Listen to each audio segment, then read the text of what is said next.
vous êtes aussi allé à la rencontre de réfugiés congolais cette semaine. Ces hommes et ces femmes ont fui leur pays, la République démocratique du Congo, pour trouver refuge en France. En 2025, les Congolais ont dépassé les Afghans et les Ukrainiens en nombre de demandes d'asile. C'est un reportage TV5 Monde. Ce matin, c'est partie de carte pour les pensionnaires de ce centre d'accueil de la banlieue lyonnaise. Ici, les nationalités se côtoient.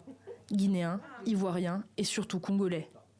Les ressortissants de la RDC sont parmi les principaux demandeurs d'asile en France. Et en 2025, leur nombre a augmenté de manière spectaculaire. Plus 24% de premières requêtes sur un an. Parmi les personnes hébergées ici, il y a Jean. C'est le prénom que nous lui donnons pour assurer sa sécurité. Il raconte avoir fui la guerre dans l'Est. En janvier 2025, dans la débâcle de la prise de Goma, son père, un militaire, est accusé d'avoir trahi les forces armées congolaises. Traqué, il se réfugie à Bukavu, puis rejoint Uvira pour fuir le M23. La population d'Uvira m'a attaqué, ils ont commencé à me tabasser. C'est qu'on m'avait même donné un coup par la tête, je m'étais évanoui. Quand je m'étais évanoui, ils ont voulu me brûler vif. Ça sera difficile de ne pas penser à tout ce qui s'est passé. Parce qu'à chaque fois, même lorsque je regarde mes cicatrices ici, lorsque je vois ça, j'ai toujours des souvenirs de ce qui s'était passé. Et aussi en pensant que ma famille est portée disparue, tout ça me rend parfois triste. Quelques instants plus tard, caméra éteinte, Jean craque et fond en larmes. Le traumatisme est toujours présent.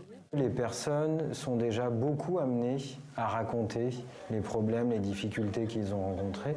Et ils apprécient effectivement aussi qu'on leur offre la possibilité d'imaginer la suite et de pouvoir se projeter sans toujours revenir sur le parcours traumatique.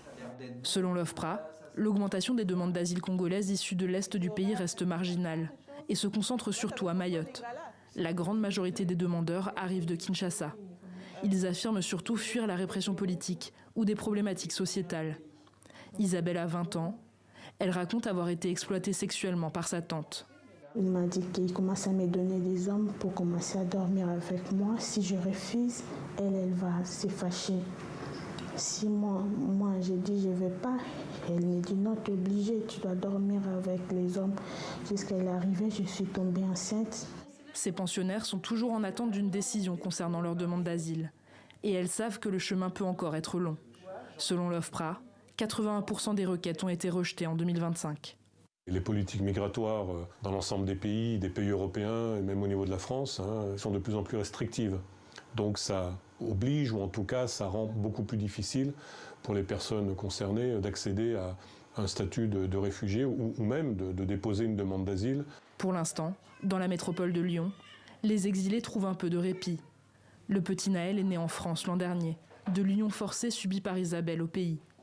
Devant lui, elle préfère ne pas l'évoquer. Lui a déjà trouvé des amis avec qui jouer.